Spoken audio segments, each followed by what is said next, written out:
تم نہیں جانتے شاید اس کے بعد اللہ کوئی صورت پیدا کر دے۔ اس آیت کا پیغام: انسان کے معاملات دشوار ہوتے چلے جاتے ہیں، یہاں تک کہ وہ یہ گمان کر بیٹھتا ہے کہ اب کچھ بھی بھلا ہونے والا نہیں ہے۔ پھر دیکھتے ہی دیکھتے اللہ کی طرف سے آسانیاں پیدا ہونا شروع ہو جاتی ہیں۔ کسی کو معلوم تھا کہ حضرت حاجرہ علیہ السلام جو صفا اور مروہ کے درمیان پانی کی تلاش میں حیران و پریشان بھاگی پھر رہی تھی، ان کے بیٹے کے قدموں میں زمزم کا چشمہ پھوٹ پڑے گا، اور اس چشمے سے صرف وہی دونوں سیراب نہیں ہوں گے بلکہ اس سے قیامت تک تمام امت سیراب ہوگی۔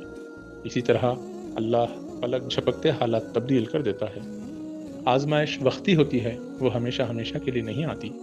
امام ابن القیم علیہ رحمہ اس سے ملتی جلتی بات فرماتے تھے: جب بھی ہم پر سخت مراحل آتے تھے، ہم سمجھتے تھے کہ اب سب کچھ ختم ہو گیا، اور آج وہ سب کچھ پرانی یادیں بن چکی ہیں۔ لہٰذا کبھی مایوس نہ ہونا، اپنے رب پر کامل یقین رکھنا، کشادگی اور بہتر حالات کی امید رکھنا، یہ بھی ایک عظیم عبادت ہے۔